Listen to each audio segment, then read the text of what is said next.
Hi, my arguments will be going in the order of an overview on my counterplan, then onto the procedurals that my opponent made at the end of his video, and finally down the rest of his arguments. Let's begin.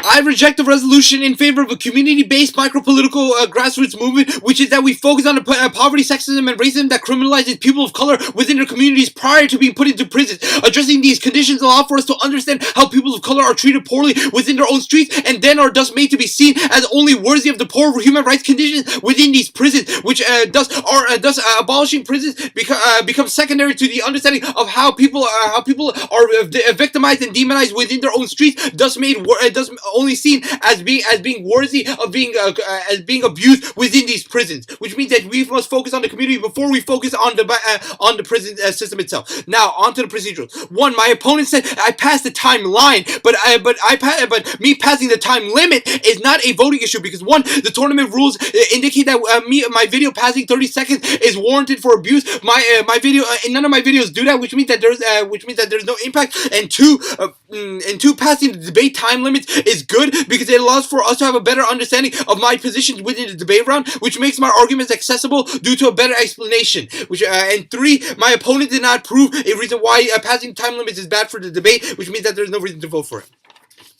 Now on to the next argument.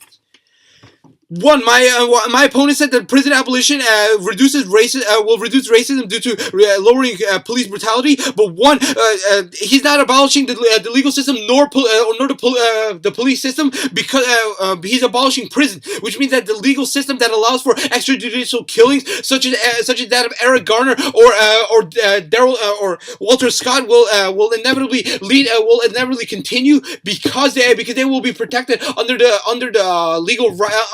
legal power that exists for the policeman. And to extend my argument that the 13th Amendment proves that the legal system can induce slavery if it is viewed as part of the court. And three, my opponent said that criminals will be that people of color will be viewed as innocent before guilty, but Eric Garner and Walter Scott were innocent before guilty, but they were still shot on their own street prior to a trial. Next, my opponent said that the money that goes into the prisons will not said that the money will go into social reform, but he dropped my argument that these will go into foreign wars, which will only fuel wars against other citizens, other brown citizens in other countries, which means that the violence, even if there are no prisons to put these people in, they will only become casualties of war, which will also fuel anti-American sentiment. A million Iraqi people were not arrested and put into jail, but they were killed off due to a foreign war of aggression against Saddam Hussein and then against terrorism.